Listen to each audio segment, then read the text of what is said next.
तर तिकडे सातारा शहराला पाणी पुरवठा करणारा प्रसिद्ध कास तलाव आता भरून वाहताना दिसतोय। गेल्या आठवडाभरापासून शहर आणि जिल्ह्याच्या विविध भागांमध्ये मुसळधार पाऊस कोसळतोय, त्यामुळेच या भागातील धरण, नद्या, तलाव यांच्या पाणी पातळीत कमालीची वाढ झाली।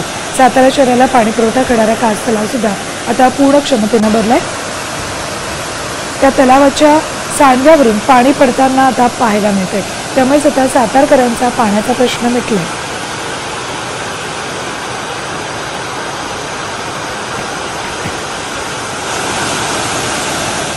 तर सातारा जिल्ह्यामध्ये मोठ्या प्रमाणात पाऊस बरसतोय, त्यामुळे प्रशासनानं पर्यटन स्थळांवर 19 ऑगस्टपर्यंत निर्बंध लागू केलेत। यामध्ये विविध धबधब्यांसह कासपठार, महाबळेश्वरमधील स्थळं आणि धरणांचा समावेश आहे। आजपासूनच हा आदेश लागू झालाय। सतत पडणाऱ्या पावसामुळे कुठलीही अनुचित घटना घडू नये म्हणून प्रशासनानं ही खबरदारी घेतली। तर याचाच आढावा घेतला आमचे प्रतिनिधी ओंकार कदम यांनी।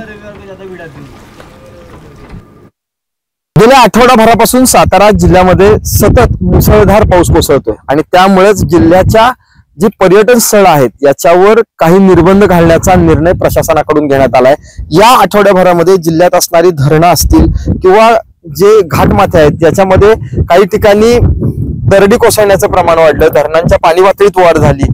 तसेच जे डोंगराकडे जाणारे रस्ते आहेत या रस्त्यांवर सुद्धा पावसामुळे पर्यटकांना येण्या जाण्यासाठी त्रास होतोय आणि त्यामुळेच जिल्हा प्रशासनानं आता 19 ऑगस्ट पर्यंत या सातारा जिल्ह्यातील पश्चिम भागात असणारी जी पर्यटन स्थळं आहेत, मग तो अजिंक्यतारा असेल, कास पठार असेल, यवतेश्वरचा परिसर असेल किंवा ठोसेघर धबधबा आहे, अजूनही काही धबधबे आहेत, या सर्व ठिकाणी शिवाय पाचगणी महाबळेश्वर मधली जी पर्यटन स्थळ आहेत या सर्व ठिकाणी जिल्हा प्रशासनाने निर्बंध घातले आहेत। या सर्व ठिकाणी पर्यटकांना येण्यापासून मज्जाव करण्यात आलेला आहे।